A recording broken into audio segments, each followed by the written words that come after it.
Sa buhay, may mga pagkakataong ang mga tao sa paligid natin ay nagiging sanhi ng stress at kalituhan. Ang mga tao na ito, hindi lang basta malungkot o mahirap pakisamahan, kundi yung mga may kasamang negativity na talagang nakakabigat sa pakiramdam. Hindi ba't may mga panahon na parang nahihirapan kang mag-isip ng tama o hindi mo na ma-enjoy ang mga simpleng bagay dahil sa mga tao sa paligid mo? Pero paano nga ba natin malalaman kung may mga toxic na tao sa ating buhay? Alam natin na may mga tao sa paligid natin na may kakayahang magpabigat ng ating emosyon. May mga pagkakataong makakaramdam tayo ng kabigatan sa puso at isipan. At madalas itong dulot ng mga tao sa ating paligid. Kaya naman, napakahalaga na maging maalaga tayo sa kung sino ang pinapapasok natin sa ating buhay. Ang Stoic na filosofiya ay nagsasabing hindi natin kontrolado ang mga nangyayari sa paligid natin. Pero kontrolado natin kung paano tayo magre-react dito. Ang mga tao sa ating buhay ay may malakas na epekto sa ating estado ng kaisipan. Kaya't kailangan nating maging maingat sa kung sino ang pinapapasok natin sa ating mundo. Isa sa pinakamahalagang aspeto ng Stoicism ay ang pag-aalaga sa ating kapayapaan ng isipan. Ayon sa mga Stoics, hindi natin kayang kontrolin ang lahat ng aspeto ng ating buhay. Ngunit kaya nating kontrolin ang ating mga reaksyon at ang ating mga desisyon. Kung ang isang tao ay nagdudulot ng hindi maganda sa ating buhay, ang Stoic na filosofiya ay nagsasabi na hindi tayo dapat magpadala sa kanila. Kailangan nating maging maingat sa pagpili ng mga tao sa ating buhay at magtakda ng mga hangganan na magbibigay sa atin ng kapayapaan. Ngayong araw, pag-uusapan natin ang mga palatandaan ng mga toxic na tao sa ating paligid. Sa pamamagitan ng pag-aaral ng mga ito, magkakaroon tayo ng mas malalim na pag-unawa kung paano maiiwasan ang mga sitwasyon na nagdudulot ng stress at mas magiging handa tayo na protektahan ang ating sarili mula sa mga taong hindi makakatulong sa ating personal na pag-unlad. Hindi natin kailangang palaging makisalamuha sa mga tao na nagbibigay ng stress at sakit ng ulo. Ayon sa Stoicism, dapat tayong mag-focus sa mga bagay na makakatulong sa ating pag-unlad at kapayapaan ng isipan. Ngayong mapapansin na natin ang mga toxic na palatandaan, magagamit natin ang Stoic na prinsipyo ng self-control, pagtakda ng mga hangganan at pagpapahalaga sa ating mental at emosyonal na kalusugan. Sa huli, magiging mas maligaya tayo at magkakaroon tayo ng mas matibay na kakayahan na mapanatili ang kapayapaan sa ating isipan. Una, madalas kang pinapalungkot ng mga tao sa paligid mo.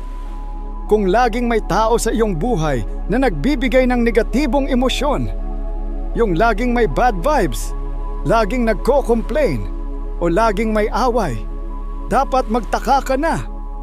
Ang mga ganitong tao ay kilala sa pagiging toxic dahil sila ang tipo ng tao na nagpapabigat sa atin. Hindi lang sila basta may masamang ugali, kundi may kakayahan pa silang magpabago ng ating pananaw sa buhay. At ang masaklap, pinapalakas nila ang ating mga pagkabahala at panghihina. Parang may epekto sila na unti-unting nilulunok ang ating enerhiya. Sa Stoic na filosofiya, may isang mahalagang prinsipyo na nagsasabing, ang ating emosyon ay hindi nakabase sa mga nangyayari sa paligid natin, kundi sa kung paano tayo magre-react sa mga ito. Hindi mo kayang kontrolin kung anong mga saloobin ang dala ng ibang tao, pero ikaw ay may ganap na kapangyarihan sa kung paano mo itutugon ang mga iyon. Kaya't kung may mga tao sa paligid mo na laging nagiging sanhi ng kalungkutan, stress o pag-aalala, kailangan mong malaman kung paano ito ayusin at kung kailan mo kailangan magtakda ng limitasyon. Halimbawa, kung may isang tao na laging nagdadala ng negativity sa inyong mga usapan, laging reklamo, laging hindi kontento, makikita mo na unti-unti, ikaw na rin ay nadadala sa ganung uri ng pananaw. Matapos ang ilang oras ng pag-usap o pakikinig sa kanya, makaramdam ka ng pagka-drained at malungkot. Hindi mo na rin napapansin na ang negatibong enerhiya nila ay nagiging bahagi na ng iyong araw-araw na buhay. Sa halip na mag-focus sa mga bagay na makakapagpasaya at magpapaangat sa iyong estado ng isipan, ang mga ganitong tao ay nililimitahan ang iyong kakayahan na mag-isip ng positibo. Ayon sa Stoics, ang mga ganitong sitwasyon ay hindi natin kayang kontrolin. Hindi natin masasabing, "Huwag mong gawing negative ako," dahil wala tayong kontrol sa mga salita o gawa ng ibang tao. Pero may isang napakahalagang leksyon na pwede nating matutunan. Hindi mo kailangang tanggapin ang kanilang mga negatibong vibes. Ikaw ang may kapangyarihan na mamili kung paano mo tutugunan ang kanilang saloobin. Ang isang magandang diskarte mula sa Stoicism ay ang konsepto ng negative visualization. Isipin mo ang mas masahol na sitwasyon. Ano ang mangyayari kung hindi mo pinansin ang kanilang negativity? Hindi ba't magiging mas magaan ang pakiramdam mo? Ang pag-focus sa iyong kontrol, ang iyong reaksyon, at hindi sa kanilang mga galit o reklamo ay isang mabisang paraan upang mapanatili ang iyong kalmado at peace of mind. Kung may tao sa buhay mo na laging pinapalungkot ka, maaari mong tanungin ang sarili mo, may kapangyarihan ba akong baguhin ang kanyang ugali? Kung hindi, ang pinakamabuting hakbang ay magtakda ng boundaries. Hindi mo kailangang tanggapin ang mga negatibong epekto ng ibang tao sa iyong buhay.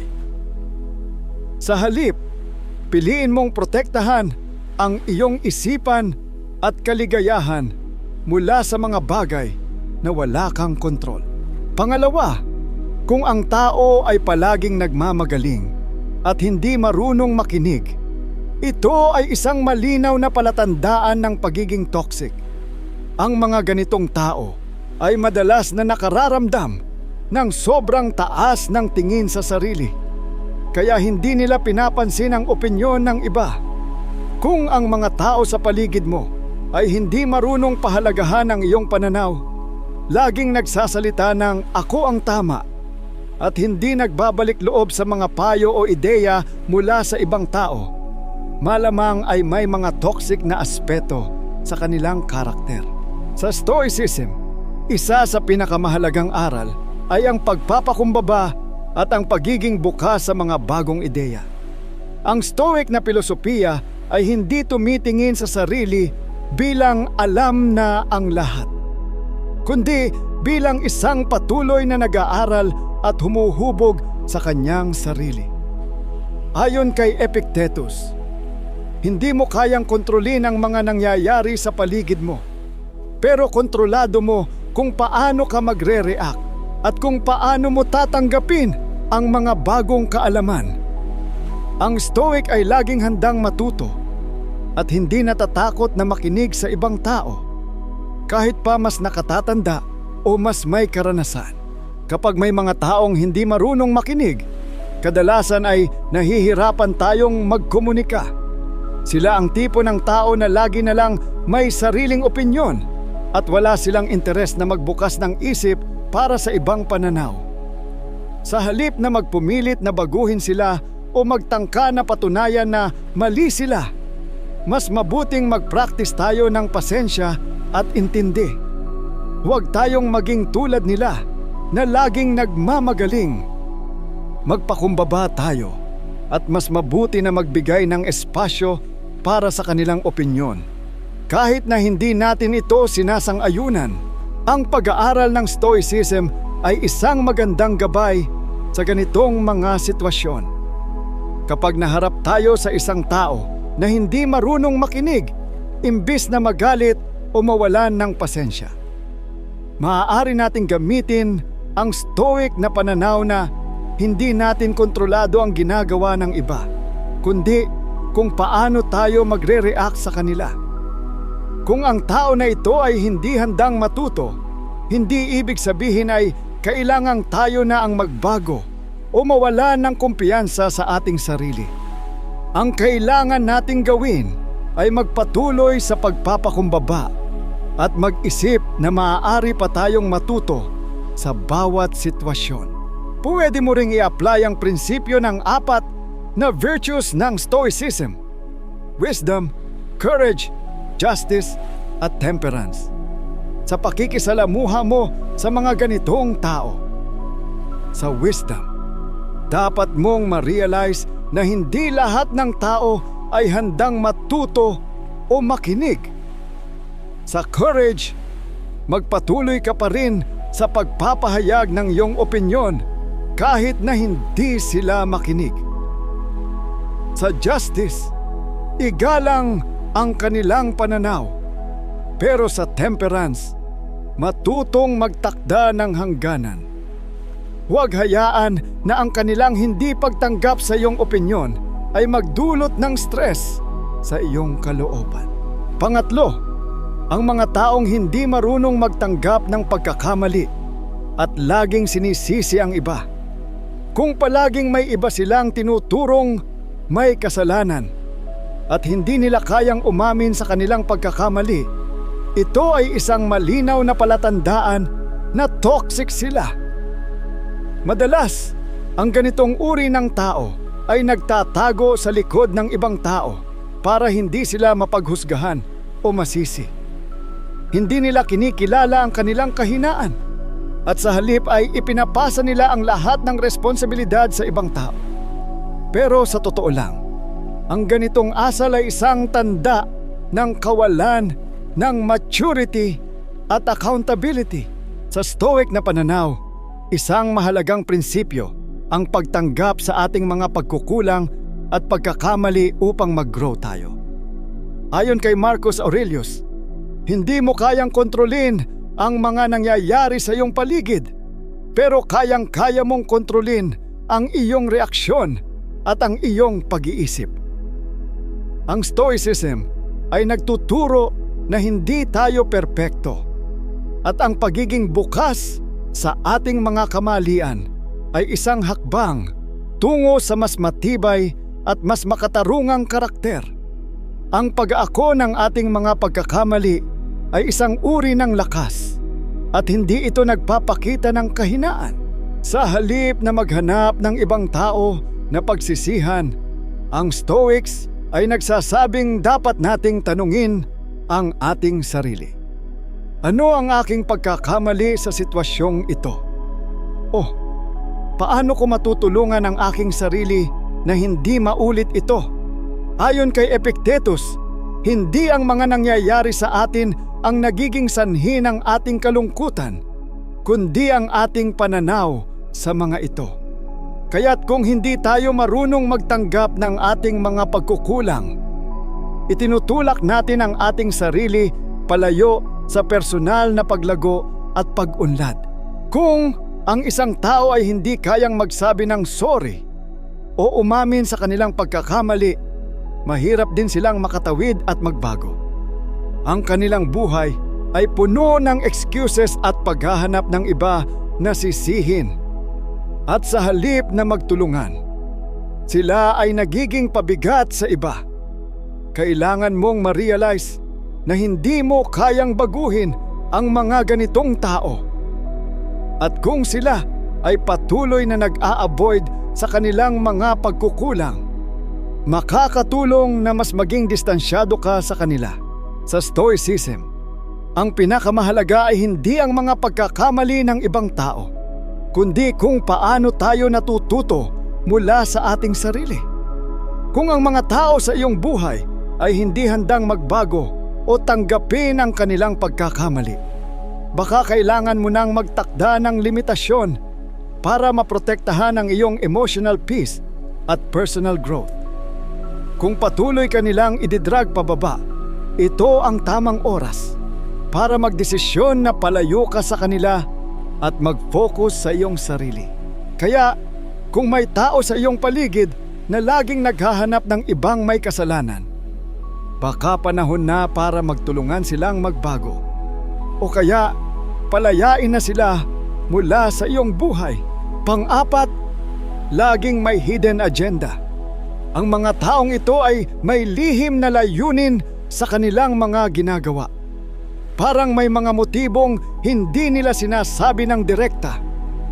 Minsan, gumagawa sila ng mga bagay na parang wala lang, pero sa likod ng bawat kilos, may plano silang pinapalakad para sa kanilang sariling kapakinabangan.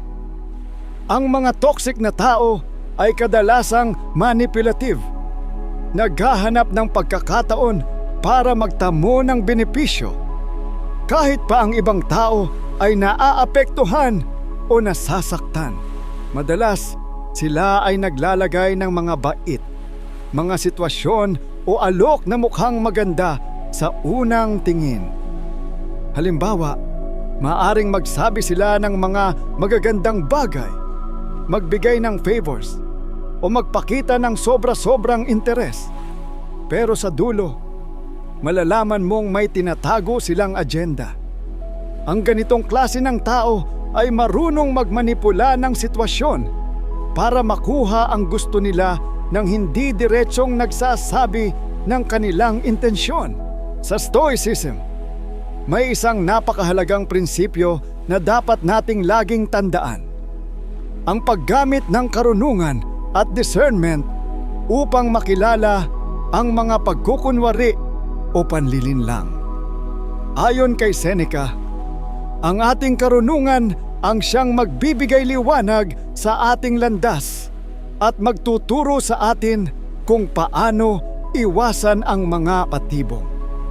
Kung marunong tayo mag-obserba at magsuri ng mga kilos at salita ng ibang tao, mas madali nating matutukoy kung ang kanilang intensyon ay tapat o may ibang pakay.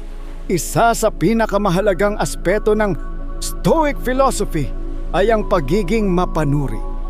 Hindi lahat ng maganda ay mabuti at hindi lahat ng pag-aalok ng tulong ay malinis ang layunin. Kaya't sa mga ganitong tao na may hidden agenda, kailangan nating maging maingat at magtakda ng malinaw na boundaries. Hindi natin kailangang magtangkang tulungan o makipag-ugnayan sa kanila nang hindi natin nauunawaan ang kanilang tunay na motibo. Ang pag-iwas sa mga ganitong tao ay isang paraan ng pagpapalakas ng ating sarili at pagpaprotekta ng ating kapayapaan. Halimbawa, kung may tao sa iyong paligid na laging naghahanap ng paraan para mapasunod ka sa mga bagay na ayaw mo, o kaya'y parang may hinihintay na kapalit sa bawat tulong na ibinibigay niya, ito'y isang malinaw na indikasyon na may hidden agenda siya. Ang tamang stoic na tugon ay huwag magpadala sa kanilang laro. Maging alerto at huwag ibigay ang iyong tiwala ng hindi tapat. Kapag na-establish mo ang iyong mga boundaries at alam mo kung ano ang mga kahilingan na hindi mo nais tanggapin, mas madali mong mapapalakas ang iyong sarili laban sa manipulasyon. Ang Stoic wisdom ay nagtuturo sa atin na hindi tayo dapat matuksong magpadala sa lahat ng bagay na tila magaan at maganda. Ang tunay na kaligayahan at kapayapaan ng isipan ay nanggagaling sa pag-iwas sa mga sitwasyon na nagdudulot ng pagkalito at sakit. Kaya't ang bawat pag-iwas at pagtanggi sa maling alok ay hakbang patungo sa tunay na kalayaan. Panglima, hindi ka tinutulungan kapag ikaw ay nahihirapan. Isa ito sa mga pinakamatinding palatandaan ng pagiging toxic ng isang tao. Kapag ikaw ay dumadaan sa matinding pagsubok, nasa krisis ka, may problema ka sa trabaho o sa personal na buhay, at hindi ka nila tinutulungan o hindi ka man lang inaalala, ito ay isang malupit na tanda na wala silang malasakit sa iyo. Hindi nila ipinapakita ang pagiging kasamahan sa hirap at hindi sila handang magbigay ng kahit kaunting suporta. Ito ang isa sa mga aspeto na malinaw na ipinapakita ng Stoic na pilosopiya. Ang halaga ng tunay na relasyon at ang konsepto ng interdependence. Ang mga Stoic ay naniniwala na tayo ay hindi isolado o hiwalay sa ibang tao. Ayon kay Marcus Aurelius, ang mga tao ay ginawa upang magtulungan. Hindi tayo nabubuhay para mag-isa. Ang mga tao sa paligid natin ay may mahalagang papel sa ating pag-unlad at kaligayahan. Kaya, hindi sapat na maghanap lang tayo ng mga kaibigan o kasama sa buhay na magsisilbing mga tagahanga. Dapat may mga tao tayo na tunay na nagpapakita ng malasakit sa atin.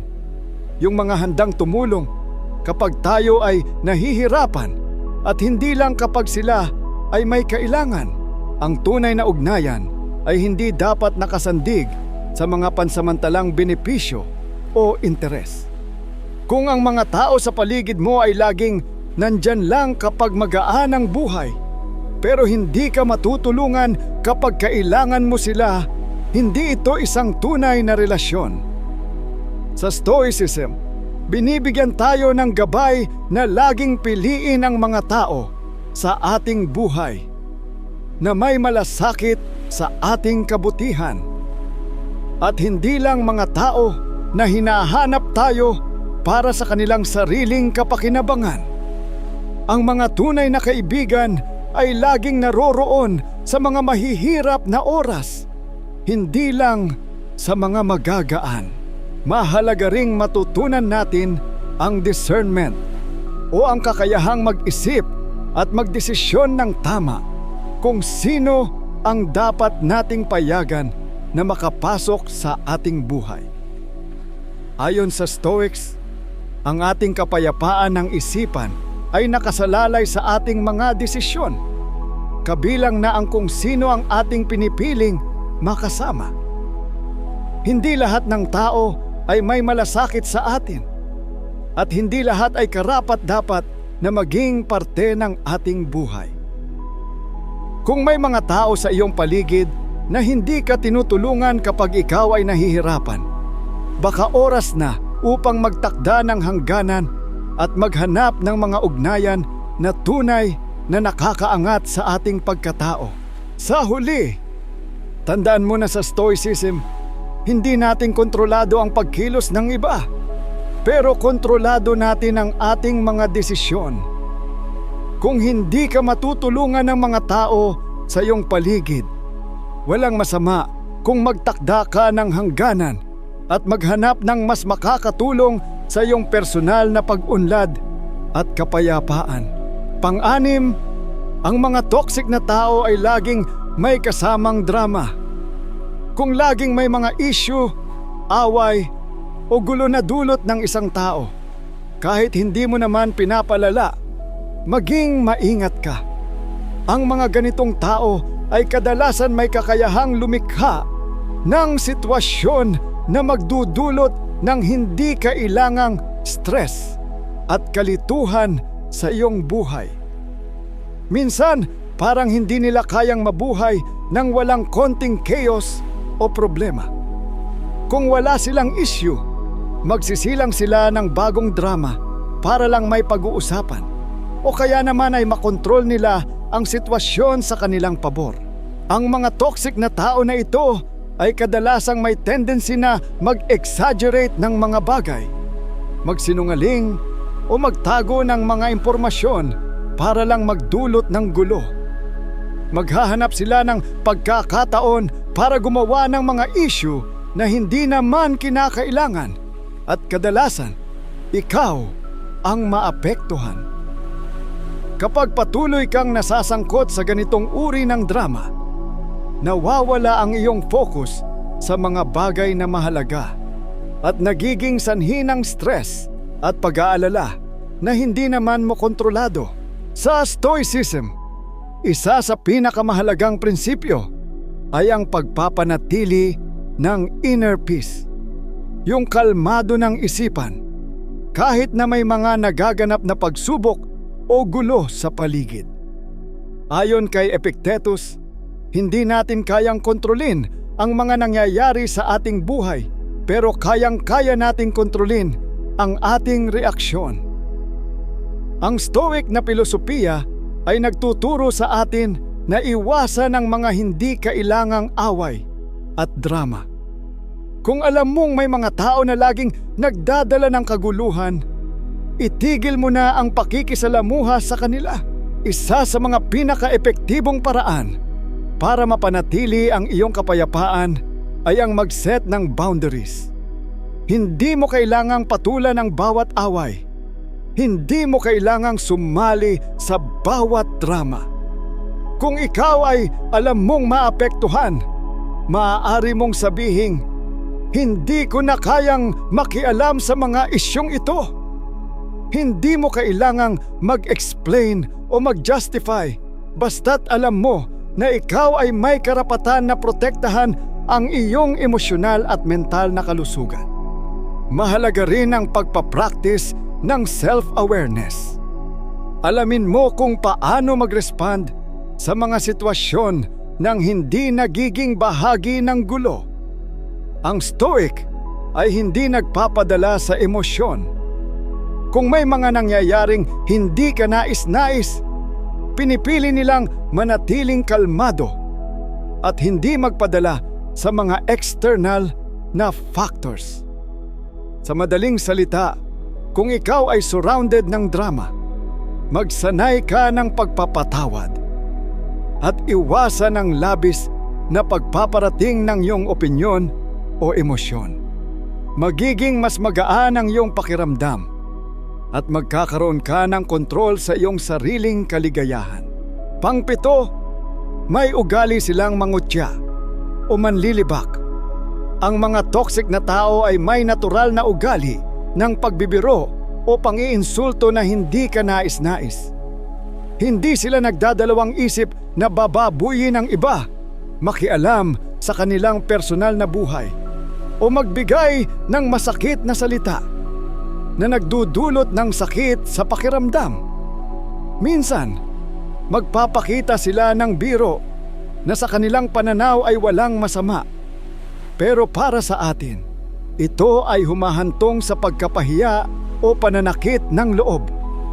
Ang ganitong klase ng tao ay may kakayahang magdulot ng mga hindi kinakailangang tensyon at pagkadismaya sa mga relasyon. Kadalasan, ang ganitong ugali ay ginagamit ng mga toxic na tao para mapataas ang kanilang ego upang makaramdam ng superiority. Sila ay nagiging source ng pangungutya at sa halip na magbigay ng encouragement o suporta, ang layunin nila ay ibaba ang moralidad ng iba para magmukha silang mas magaling o mas mataas kaysa sa kanila.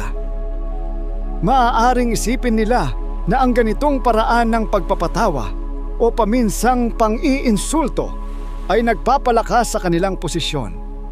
Pero sa totoo lang, ito ay nagpapakita ng kawalan ng respeto at malasakit. Sa Stoicism, may isang mahalagang prinsipyo na nagsasabing, ang bawat tao ay may dignidad at karapatan na tratuhin ng may paggalang. Ayon kay Epictetus, hindi natin kayang kontrolin kung paano tayo tratuhin ng iba, pero kayang-kaya natin na ituring ang ibang tao ng may respeto, kahit na sila ay hindi magpakita ng kabutihan sa atin. Ang Stoic na filosofiya ay nagpapahalaga sa pagpapakita ng kabutihan sa lahat ng oras. hindi dahil gusto mong makuha ang pabor ng iba, kundi dahil ito ay bahagi ng iyong pagkatao. Sa kabila ng mga pangungutya at panlilibak ng ibang tao, ang ating responsibilidad ay ipakita pa rin ang kabutihan. Magpakita ng malasakit at maging mapagpakumbaba. Minsan, ang mga toxic na tao ay naghahanap ng reaksyon mula sa atin. At ang kanilang layunin ay ang makita tayong mawalan ng kontrol sa ating emosyon. Kaya't sa halip na pumatol sa kanilang pang-iinsulto, ang Stoicism ay nagtuturo sa atin na magsanay ng pasensya at disiplina. Sa halip na magpadala sa galit o sama ng loob, mas mabuti pang iwasan ang pakikialam sa kanilang mga laro. Magtulungan tayo na maging mas mataas ang ating pamantayan at huwag magpadala sa kanilang negatibong enerhiya. Mahalaga na maging mapagmatyag tayo sa mga ganitong uri ng tao sa ating buhay. Kung patuloy silang mangungutya, hindi natin kailangang makisali. Iwasan ang pakikialam sa mga usaping walang halaga at magsanay ng pagkalinga sa ating sarili at sa iba. Sa ganitong paraan, mas mapapahalagahan natin ang ating inner peace at hindi tayo madadala sa mga negatibong enerhiya ng ibang tao. Pangwalo, wala silang empathy o malasakit. Isa sa mga pinakamahalagang aspeto ng pagiging tao ay ang kakayahang makaramdam para sa iba. Ang empathy o malasakit ay isang kakayahan na nagpapakita ng ating pag-unawa sa nararamdaman ng ibang tao. Kung ang isang tao ay hindi kayang makiramay, hindi kayang magpakita ng malasakit sa iyong pinagdadaanan, o hindi kayang magbigay ng kahit kaunting suporta kapag ikaw ay nahihirapan, ito ay isang malupit na palatandaan na siya ay toxic. Ang mga ganitong tao ay madalas hindi kayang ilagay ang kanilang sarili sa iyong kalagayan at mas madalas nilang iniisip ang kanilang sariling pakiramdam kaysa sa mga nararamdaman ng iba. Ang mga toxic na tao ay may kakayahang makagawa ng mga saloobin o aksyon na walang pakundangan sa epekto nito sa ibang tao. Hindi sila sensitibo sa mga emosyon ng iba. Kung ikaw ay nasasaktan o naguguluhan, hindi nila ito ramdam. Sa halip, baka ibato pa nila sa iyo ang kasalanan ng iyong kalagayan o kaya'y gawing biro ang iyong pinagdadaanan. Sa ganitong paraan, nawawala ang iyong kaligtasan at suporta mula sa kanila at nagiging sanhi pa ito ng mas lalalim na sakit at pagkabigo sa iyo. Sa Stoicism, isang pangunahing aral ay ang pag-unawa sa damdamin ng iba at pag-iwas sa mabilis na paghuhusga. Ayon kay Epictetus, huwag mong isisi ang iyong mga damdamin sa mga nangyayari sa labas mo. Ang iyong reaksyon sa mga ito ang siyang may kontrol. Ibig sabihin, sa halip na agad na mag-isip ng masama o magbigay ng maling interpretasyon sa mga pagkilos ng ibang tao, ang Stoicism ay nagtuturo sa atin na unawain ang kanilang pinagmulan at iwasan ang madaling paghuhusga. Ang mga Stoics ay naniniwala na ang bawat tao ay may kanya-kanyang pinagdadaanan at may mga dahilan kung bakit sila nag-uugali ng ganito.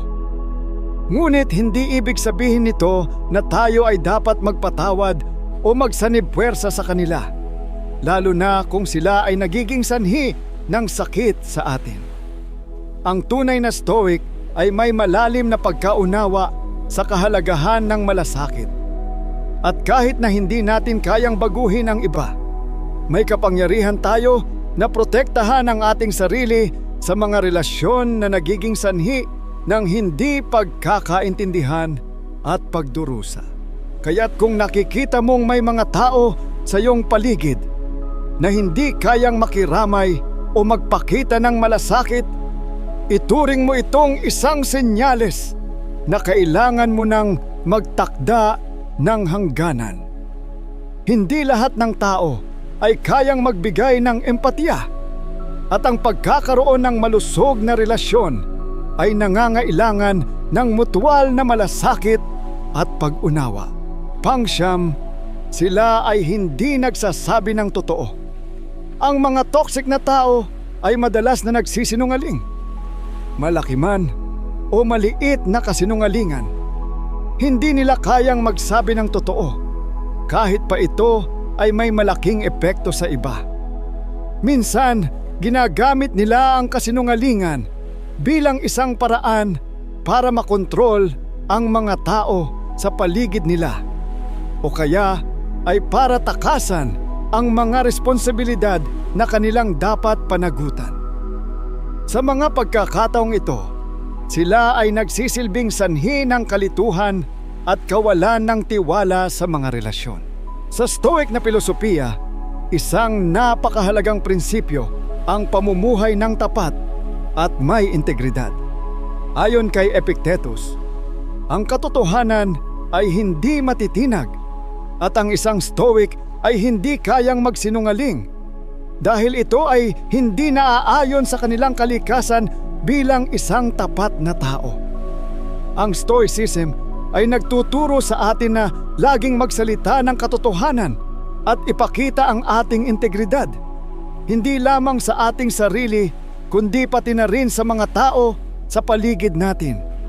Ang pagiging tapat ay nagpapakita ng lakas ng loob at isang tanda ng tunay na karakter. Kapag tayo ay nagsasabi ng totoo, ipinapakita natin ang respeto sa ating sarili at sa iba. Kung ikaw ay palaging surrounded ng mga tao na mahilig magsinungaling, ito ay isang malinaw na indikasyon na kailangan mong mag-ingat.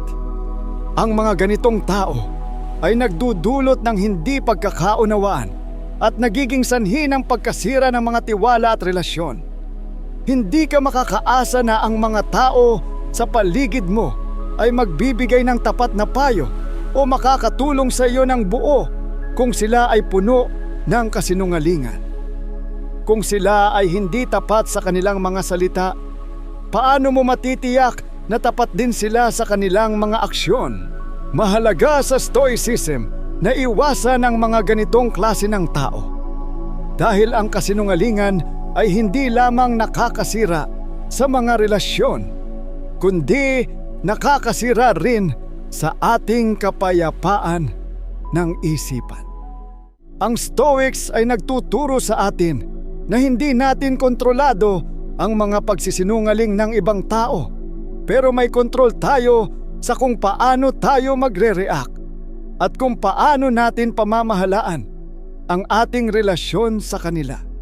Kapag tayo ay surrounded ng mga taong madalas magsinungaling, isang tanda ito na kailangan natin magtakda ng mga hangganan. Ang pagtanggap sa kasinungalingan ng iba ay magdudulot lang ng harm sa ating sarili at magpapahina sa ating kapasidad na magtiwala sa iba. Ang Stoics ay nagsasabi na ang buhay ng integridad at katotohanan ay magdadala sa atin ng mas maraming kapayapaan at kagalakan. Kaya't kung ikaw ay surrounded ng mga tao na hindi nagsasabi ng totoo, kailangan mong magsimula ng magtakda ng boundaries at mag-isip kung sino ang dapat mong patuloy na pahalagahan sa iyong buhay. Pang-10, madalas kang pinapahirapan o inaabuso. Isa sa mga pinakamatinding palatandaan ng toxic na tao ay ang paggamit ng pisikal, emosyonal o mental na pang-aabuso. Kung ikaw ay paulit-ulit na inaabuso, kahit pa ito ay sa salita, sa aksyon o sa paraan ng pagpaparamdam, ito ay isang seryosong palatandaan na kailangan mong magtakda ng boundaries at lumikas sa relasyon na iyon. Ang mga toxic na tao ay walang pakundangan sa sakit na dulot nila sa iba. Pinapalala nila ang ating mga kahinaan at ginagamit ito upang makontrol tayo. Ang abuse ay hindi lamang pisikal, kundi maaari ding maging emosyonal, kung saan binababa nila ang ating self-worth o kaya ay pinapalitan ang ating persepsyon sa ating sarili. Ang ganitong uri ng toxic behavior ay walang puwang sa isang stoic na buhay. Sa Stoicism, mahalaga ang pagpapahalaga sa ating sarili at pagpapractice ng self-care. Ang Stoic na filosofiya ay nagsasabing ang respeto sa ating sarili ay hindi isang opsyon, ito ay isang kinakailangan. Kung patuloy kang pinapahirapan ng isang tao at wala silang pakialam sa iyong emosyonal na kalagayan, kailangan mong tanungin ang iyong sarili. Bakit ko ito pinapayagan? Ayon kay Seneca, hindi mo kayang baguhin ang ibang tao, pero kaya mong kontrolin kung paano mo haharapin ang mga ito.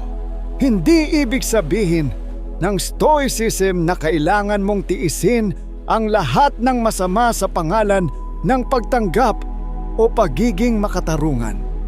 Tinuturo nito na mahalaga ang pag-ibig at pagpapahalaga sa ating sarili. At ito ay nagsisimula sa pagiging matatag sa pag-set ng boundaries sa mga taong nagpapahirap sa atin.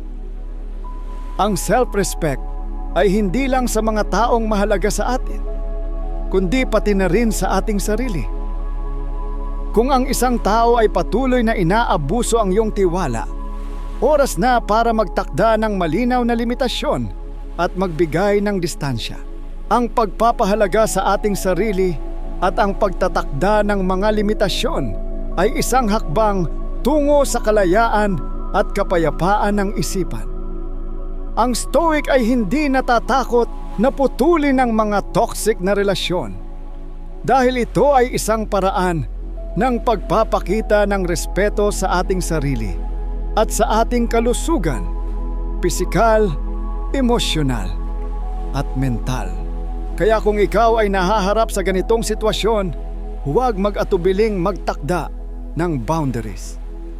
Tandaan, hindi mo kailangang magtiis sa sakit at pang-aabuso. Ang Stoic na prinsipyo ay nagsasabing ang kapayapaan ng isipan ay nagmumula sa tamang desisyon at minsan ang pinakamahalagang hakbang na maaari mong gawin para sa iyong sarili ay ang magtangkang lumayo sa mga taong hindi marunong magbigay ng respeto sa iyo. Ngayon, alam mo na ang mga tento na malinaw na palatandaan ng mga toxic na tao sa iyong buhay. Nais kong maglaan ng ilang sandali para muling ipaalala sa iyo na ang Stoic na filosofiya ay hindi lamang tungkol sa pagiging matatag sa harap ng pagsubok, kundi tungkol din sa pagprotekta sa ating inner peace at mental na kalusugan. Ayon sa mga Stoic, ikaw ang may ganap na kapangyarihan upang magtakda ng iyong mga hangganan at piliin kung sino ang dapat mong papasukin sa iyong buhay. Walang ibang makakapagdesisyon para sa iyo. Hindi mo kailangang magtiis sa mga relasyon na palaging nagdudulot ng stress, sakit, at pagkabigo. Ang pinakamahalaga sa lahat ay ikaw, at ikaw lang ang makakapili kung sino ang nararapat sa iyong buhay. Minsan mahirap tanggapin na may mga tao sa ating paligid na hindi makakatulong sa ating paglago, kundi magpapabigat lang ng ating dalahin. Pero tandaan mo, ayon sa Stoicism, ang mga bagay na hindi mo kayang kontrolin, tulad ng ugali ng ibang tao, ay hindi mo dapat ikalungkot. Ang tanging bagay na makokontrol mo ay kung paano ka magre-respond sa kanila. Huwag mong hayaang ang mga toxic na tao ang magdikta ng iyong emosyonal na kalagayan o magtakda ng tono ng iyong buhay. Ngayong natutunan mo na ang mga palatandaan ng toxic na ugali, dumaan tayo sa isang mahalagang hakbang, ang pagmumuni-muni. Maglaan ka ng oras upang suriin ang iyong mga relasyon at tanungin ang iyong sarili. Ang mga taong ito ba ay nakakatulong sa aking personal na kaligayahan at pag-unlad? O sila ay nagiging sanhi ng stress at kalituhan sa aking buhay? Kung nararamdaman mong ang ilan sa mga ito ay hindi makakatulong sa iyo, wala namang masama sa pagpapasya na magtakda ng boundaries at iwasan sila. Hindi mo kailangang magtiis sa mga relasyon na nagpapadiminish ng iyong inner peace. At sa huli, laging tandaan na ikaw ang may kontrol sa iyong kaligayahan at kapayapaan. Walang tao o sitwasyon ang may kakayahang kunin ito mula sa iyo maliban na lamang kung papayagan mong mangyari ito. Ang mga Stoic ay nagtuturo sa atin na ang kapayapaan ay hindi nakasalalay sa mga bagay na nangyayari sa ating paligid, kundi sa kung paano natin tinatanggap at pinapalakas ang ating sarili sa kabila ng lahat ng iyon. Kaya ituloy mo lang ang pagiging matatag, magtakda ng mga hangganan at huwag kalimutang pahalagahan ang iyong sarili. Ang buhay ay mas magaan at mas makulay kapag ikaw ay surrounded ng mga tamang tao. Mga tao na magpapalakas sa iyo, hindi yung magpapabigat. Ikaw ang may hawak ng iyong kapayapaan. Kaya gawin mong priority ang iyong kaligayahan at mental na kalusugan. Salamat sa panunood at sana ay nakatulong sa iyo ang mga aral na ito. Hanggang sa susunod, ingat at magpatuloy sa buhay na puno ng pag-ibig, respeto at kaligayahan.